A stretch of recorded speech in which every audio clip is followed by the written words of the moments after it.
No, I'm not a writer. Okay.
For those who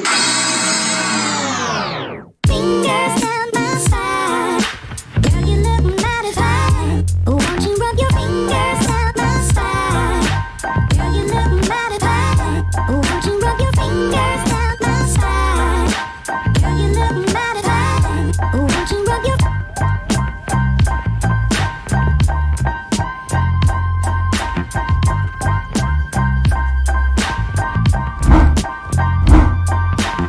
What's up? Let me move my camera down. I always feel so small. There we go. Is that better? I mean, I'm really, really tall. I don't know if you guys know me in real life, but I'm like hella tall, dude. All right, what's going on, guys? How you doing? Connor Rush, Ben Kaufman. What's going on, guys? Here with Limitless Hoops, and that's the wrong side. It's this side. All right, and if you open your books up to chapter, no, there's no chapters, but there are dates right here, okay? And we are on, I believe it's May 18th, right? Is it May 18th? I think it's May 18th, right? Because it's a Tuesday. So hard to keep track of dates when you're not in school. Dude, anyways. With that said, the play-in games start tonight. All right, the play-in games start tonight. And I'm really hyped for this. I mean, seriously. Like, I didn't really watch the NBA that much growing up. I mean, besides the Lakers, because I was playing basketball so much. But I do appreciate it a ton. And with this new play-in thing, it's so exciting because this is my sport. And, like, it's like a wild card game. It's basically like Game 7. And we're going to have 4 Game 7s coming up here. And no matter who you're cheering for or what teams are playing, it's still fun. I don't care if it's the Grizzlies versus the Spurs. It's a fun thing. Win or go home is really, really fun thing to watch because everyone plays so intensely, and it's so fun. So I'm hyped. I don't. If you have any kind of guesses on who's going to win tonight, let me know in the comment section. Who do we have going against each other? I think it's the Wizards and the Boston Celtics. That's one game. And then the other game is, who's the other game? Well, let me know who you think is going to win. I have no time to look it up right now. Oh, Pacers versus Hornets is going on right now. There you go. So between the Pacers and the Hornets, I'm going for the Hornets. Even though I think Miles Bridges is hurt, he won't get any big dunks. But the Pacers lost their big guy, dude, and they're just done after that, man. And then between Boston and the Wizards, I believe, man, that's crazy that those two guys. I really hope that Westbrook wins somehow, some way. But even if they lose, they still play against some other team, I believe. Yeah. I think that's how it goes. I'm not even sure how this goes. It's so confusing. But anyways, let's start off with the quote of the day.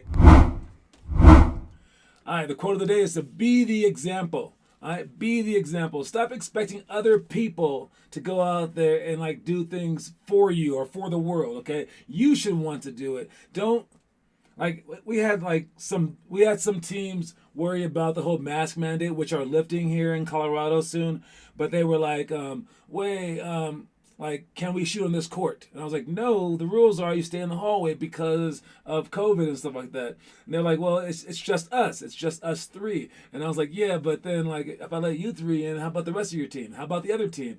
All right, people are gonna want to like get in. So like in the end, even if everyone else is doing the wrong thing, you should be the example. As for your team, you should be the one going out there, even though it's so much easier if everyone on your team works hard, or if everyone is doing this, or if like we had more and more and more people like watching this show, it would be so much easier to do it. But no, you should be the example so that when they look towards you, that they're more likely to do it. I always talk about Moraga Swim in the Bay Area and how they're so amazing, and how it started with just one guy. Started with just one guy, right? This Olympic swimmer that came back into town, and he basically just catapulted everything. He was like a 7-time gold medal winner, whatever. But everyone looked to be him, right? But when he was growing up in that same exact town, he had no one to look to. So you can either be a follower or you can be the example. What's up, Ren Marchetti? All right, let's see. So maybe rethink your guess. Hornets are down 16 in the first quarter. Dang. Nah, I'm still going for the Hornets. Go Hornets. All right. So yes, be the example. All right. Next up, we got a shot. I'm gonna shoot it backwards. No, right here. Let's see if I got it here. Hopefully, I don't break anything. That's the goal, to not break anything. Oh crap. Okay, that's 0 for 1 on my shot. I'm gonna shoot that shot once a day, okay, until I make it.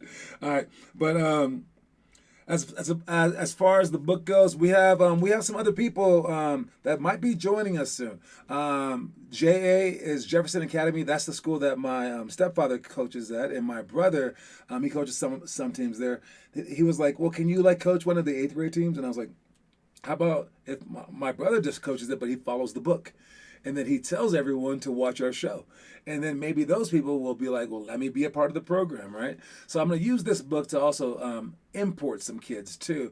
But even to export our message to everyone else, just like a church would with the Bible, we want to export our message to everyone else. So again, once we have more and more people, we start to like build an army. And an army of kids, army of individuals just working their hardest towards a goal is so much better than 1 or 2 people. And I said to be the example, but at the same time, if everyone is the example, stuff is so easy. Like if everyone's kind in this world, it becomes so easy. If everyone's a jerk in this world, it becomes so easy to be mean, right? Because they push you push someone else, etc. Well, positivity spreads in wild ways. And if our goal is to make the NBA, having everyone in our area trying, that's the best way to do it. Okay, so we need everyone, and I'm going to try to spread this word, and hopefully our congregation here steps it up, and we get more and more people joining us. All right, let's move on.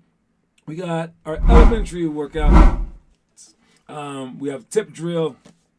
All right, the tip drill is just running in, throwing alley-oops to each other from half court in a straight line. That's an easy drill, but the timing of it, throwing the ball, sprinting to half court, all that stuff falls into play. If you do it with fewer people and like all the way toward half court or maybe even further, you can really extend yourself, and it's a great stamina drill. So I like it for stamina. I like it for timing. This helps for your rebounding as well, because you can catch the ball in the air and then finish. 1-on-1 wing versus 1-on-1 rebound.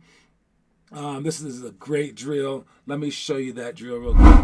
All right, so right up top, we have 1-on-1 up top with someone guarding him, okay? So this person right here is guarding him, okay? These guys are all on the same team, whatever, right? And then these two are in the drill, all right? These guys go 1-on-1 with one dribble max.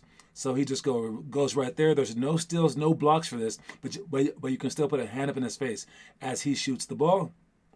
The ball goes up. As soon as it's out of his hand, these two guys crash and try to hit each other, basically. Boom, right? And they try to box out for the rebound.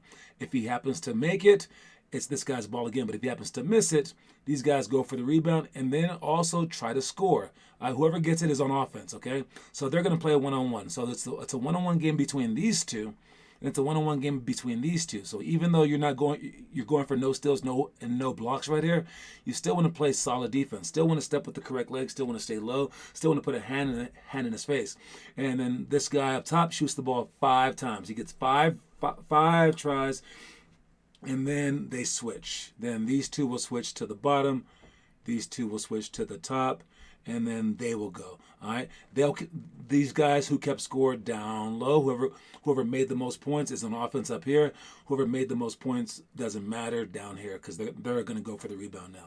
So that's that drill, and that's what we do. And I like it because it basically forces us to become tough. All right, it puts you out there in a rebound position. You throw the ball up and you just knock each other out. I love it when kids floor each other in this one. I mean, it's awesome because usually the person not scared is going to win. Okay, so just don't be the person scared and just go at them. All right, not in help equals points. That's just a scrimmage that we do, and every time that someone's not in help side, the offense gets a point. This would be stupid if you're on offense and you just started chucking up shots fast. You should pass the ball around. So this is also an offensive drill to get the ball around quickly to make them be out of position, okay? And then when you're playing games, it's the same game. Even though you don't get points for them being out of position, you kind of do. Because if they're out of position, you can learn to attack those points. All right? So for this game, we don't really attack the points, but we skip the ball, we screen away, we do all these things to make sure that the defense, it's really hard for them to stay in help side, or really hard for them to get through screens and to always stay in position. All right, during games, you should think about the same thing, and that's one of the reasons that we want to stay patient. All right, zone 1 or 2 guard front. If it's a 2-3, you want an odd guard front. If it's a 3-2, you want an even guard front. Basically, if they have an odd guard front, like a 1-2-2 or a 1-2-1-1, whatever, you go with the even guard front. If they have an even guard front, like a 2-2-1 or whatever, I can't even think of any, 2-2-3, then you go with the odd guard front, either 1 or 3. And you do that so that they can't match up with you. All right. 16 plus seconds, up by 4 plus points. Press break with no turnovers to secure the win. What is this about? All right, so if there's like 16 seconds left and you're up by 4 plus points, you do have to break the press. Don't just go for the bucket. You're looking, but don't be too conservative where you're not breaking the press and you're going to get a turnover either. Don't turn the ball over. Make sure that you pump fake. Make sure that you get the ball into your best ball handler's hands. Make sure that you're cutting. Make sure that you're not just running away from the trap and just being the odd man out. No, you got to be a part of the play. Make sure that if the person who catches the ball, initially the point guard dribbles up the court, that he has his friend, his fellow guard, to sprint behind him for a back outlet pass and to spread the defense, to keep the defense spread open so that we can see the cutters and see the long passes if they happen to be available. Let's see, what do we have here? John, have you seen the one-handed who carries every time he does a move? Should the refs call it? Man, he has one arm. That's factual. You know what? There was this guy. I'm actually looking to get him as a coach. In 8th grade, his name is Will Mills, but they called him Will the Thrill Mills. I just remember the whole newsletter that my parents' league used to have, and he got into he was playing with fireworks, and his arm got blown off. He's a friend of mine. He has one arm. He played through college with one arm. He didn't carry the ball. All right, he had one arm. He didn't carry the ball. He had this little sling on, like whatever, so he could handle it. He could do about 2 dribbles with the fake arm. He was still a great shooter. So I mean, if he could do it, this other guy could do it. They should definitely call the carry. That's bull crap. All right, don't be carrying the ball. All right. Anyways, moving on. Offense rebound tips +1. This is the same game. Kind of the same game as the not in help equals points, except this time, if you get an offensive tip, you get a point. All right? So it forces people to crash, force people to box out extra. But as a defender, as well as an offensive player, you want to think that way. all you got to do is just touch the ball. Just touch the ball, right? And then grab it, of course, right? But if you can just get a tip it. Defensively, you want to think that same way, but opposite. You don't want them to touch the ball. Not even get a hand on it. If they get a hand on it and you still get the rebound, you should be mad. All right? Does that make sense? So, wait. Product placement. All right. So, really excessively block out. Really excessively go for the rebounds. And that's what this drill teaches. All right, next up, we got homework. I did notice some Finn homework coming up here, so Finn definitely did the homework today. I think he posted it later. So he's talking about the 10 seconds tie game, 10 plus seconds down by 3 at free throws, drives and rotations. Great job with that. Connor still did his work too. All right, great job, everybody. His name is Emmanuel Hansel. Interesting. All right. So great job with the homework. Really appreciate that, guys. We got to keep going. Let's make this into a trend. Next up, we got the image of the day. Now, I think this is a very interesting question, okay? I think the record's going to break. So, forever, it's been defense wins championships. But now, this has been the most historic offensive year of all time, they say, mostly because of the Nets, right? And, but once you get down to the playoffs, it's always defense wins championships because the games slow down because everyone's tired from the year. There's smaller rotations because the people aren't like resting anymore.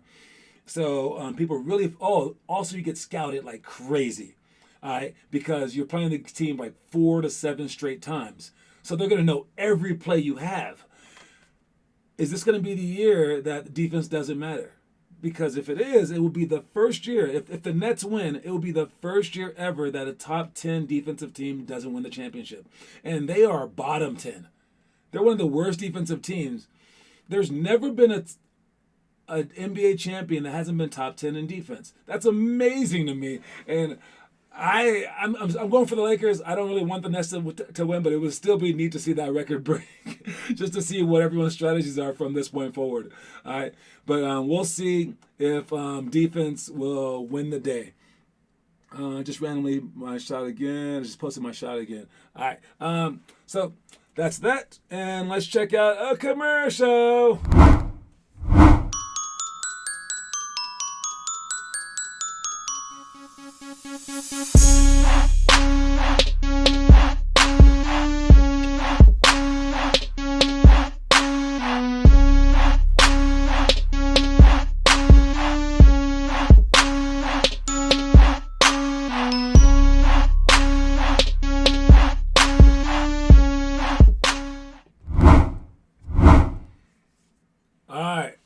I forgot to mention that, Finn. He said that your shot was reverting back to something. He goes, it looks like a sling. I was like, no, I used to. His shot's getting better. He goes, I don't know. So, I don't know. I haven't seen your shot lately. Maybe I'll watch some of your videos to check it out to help you out. But get it as high as you can, as quick as you can. That's the first point. All right. But in the end, just make it. No one's saying jack squat about your shot. All right. Let's move on. We got middle school workouts. Horseshoe shooting, 180 poly for shots, pick and roll defense, point guard advance the ball head under 15 seconds up by 4+ points, and then deflections. We talked about that stuff before. So let's move on to the story. This is a very good story. I like the story a lot, so pay attention. Many famous people have alter egos that they've used to bypass some type of restriction in their lives. Sometimes they even change their names to overcome shyness, humble beginnings, or prejudices attempting to derail their efforts. Sometimes in life, you must kill the person you were born to become the person you want to be.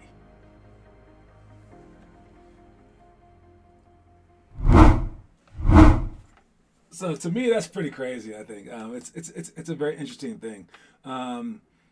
There's this lady, Whoopi Goldberg. She was one of those people. She's an actress, and I always wondered how a black lady got the name Goldberg. It's so weird. I was like, that doesn't sound right, because Goldberg is normally reserved for Jewish people. Well, her name was not that. Her last name was Johnson, and she just changed it to Goldberg. And again, I know we have a Jewish person in the audience. I'm not saying anything. They hate to hear this, but a lot of Jewish people, they are in charge in Hollywood and in charge of banks, in charge of a lot of stuff, right? But imagine in an industry where I'm sure that they claim no bias, right? That they're going to say no bias is happening. Imagine how many more job offers she got because her last name was Goldberg, right? I mean, as opposed to just some random black lady. It's really weird. And she did come up in a time in Hollywood where not that many black women were coming up, especially, and I don't want to be mean to her now, but ugly ones. She's not very cute, right? I say she helped herself out a lot by changing her name to that. Now, as for the other ones, you got someone like Elton John, Reginald Dwight. He was told by a guy, he goes like, sometimes you have to kill. I got that quote from the movie before Elton John called Rocket Man. He was a very shy, secretly gay guy, right? And it said sometimes you have to kill the person that you were born to be to become the person that you want to be.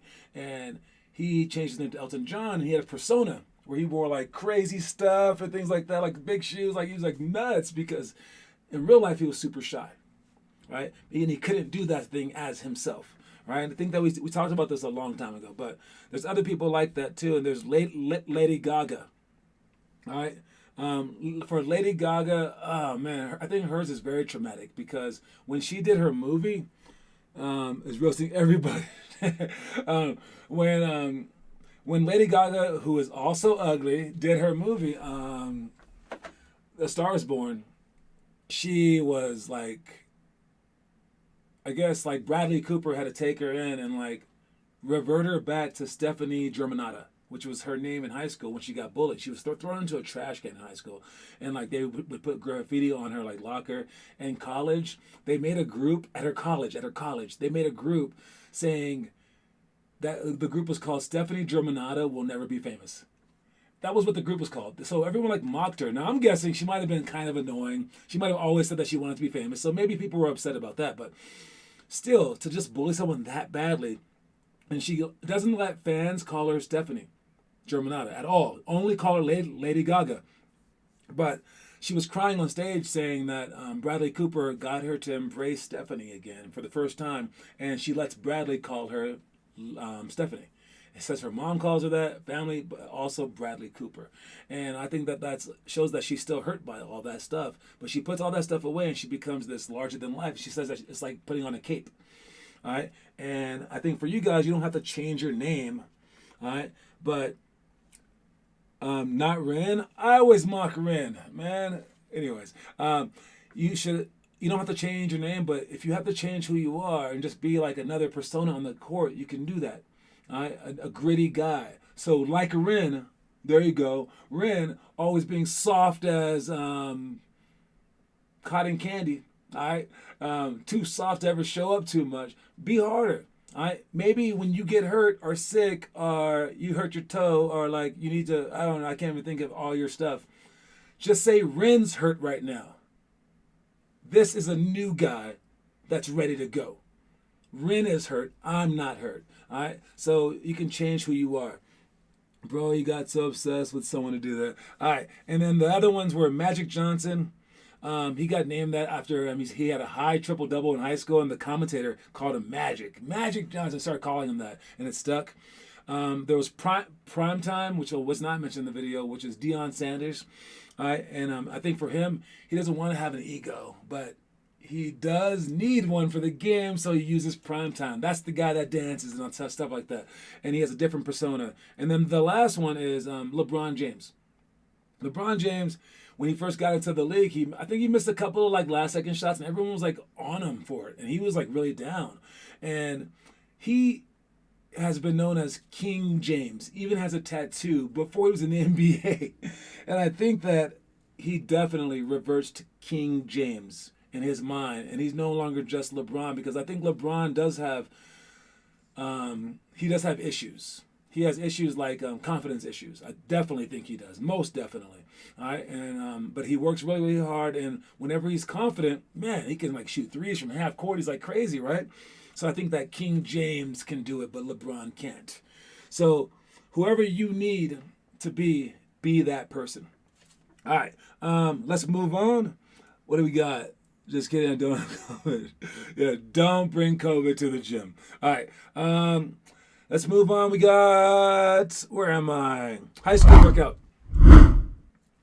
We got drives and rotations, 180 tangent for shots, down screen, screen away, 3 for layup and shot, 10 seconds, tie game with offensive and defensive plans, and then 10 plus seconds down by 3 with the free throws. Let's talk about 3 for layup real quick.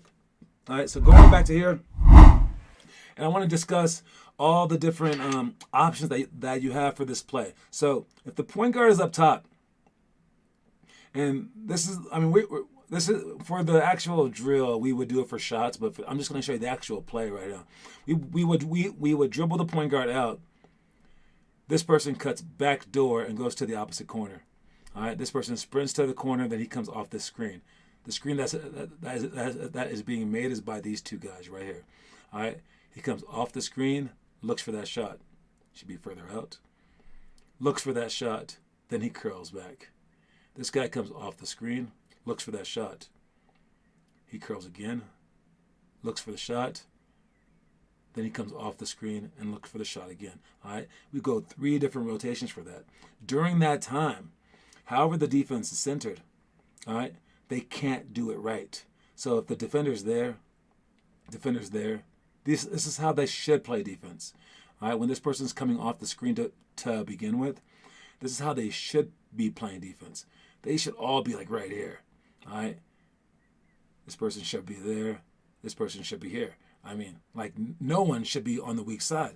But once they start following you and they start stepping out like this and they do clear the middle, that's when you have this curl happening and this person's chasing you. That's just dumb defense, right? And that's when you have the layup. But this layup should be impossible if everyone were in their spots. If he were waiting there, he was waiting there, he's there, right? Now you come off, now it's like, oh, crap, there's nothing. But even then, what you want to do is this. These guys should be screening in now, and this guy can come right here. And again, it's not a pass that everyone can make, but you can do a skip pass right there. And when this guy tries to get through there, these guys can just cut him off and screen him in like that. All right, so that's what you guys think is going to happen, I believe, and why you guys like to chase, or maybe you guys just don't know how to play help side defense. All right, and you guys are just never in the middle. But take care of the middle stuff and let them do that long pass. That long pass is very, very tough. Now, once they do get to that long pass, and they are throwing that, like in college, all right, and they can throw that long pass, what's going to happen is these guys will start cheating up. So these guys will all start cheating up a little bit, and they'll be looking for that long pass to try to pick it off. If they're looking for that, now this guy can slip. The screener can slip. If his man shows at all for this curl, he can slip to the basket and then look for that pass. So that's a very sneaky thing. That's a very highbrow play. I would say that's definitely college level, because you're reading whether the defenders are playing good defense or bad defense. But if you're playing good offense, now they're going to have to play bad defense to keep up to you. Then even if they play bad defense, you beat them. So, but you can only do that if you can throw the ball across the court and if you can see those things occurring during the set. All right, John, what is Shaq's celebration supposed to be? With his hands going out like that? Shaq's celebration like this? I don't know what he's doing. Maybe he's splitting something. I have no idea what he's doing. I think he just wanted to do something cool, and that was what he could come up with. He also has this one like this. When he rocks his head like that, that was taken from Morton Hanks. Morton Hanks was a football player from the San Francisco 49ers, and he said he did that because his kids liked Sesame Street, and there was a character on there that would do that, so he did that for his kids. So there's all the celebrations. What else did he do? That was about it, though. But that does lead us to our... Is it time for that now? Yep. It's time for our trivia question. All right. So for the trivia question today, all right. Yes, for the trivia question today. Oh, no, you know what? Right before the trivia question, let me show this just real quick. This is our shot shop. It's one of our challenges. All right, for this, I believe the second graders. But the shot shop includes floor shots, form shots, quick shots with the right and left hand, really quick quickly.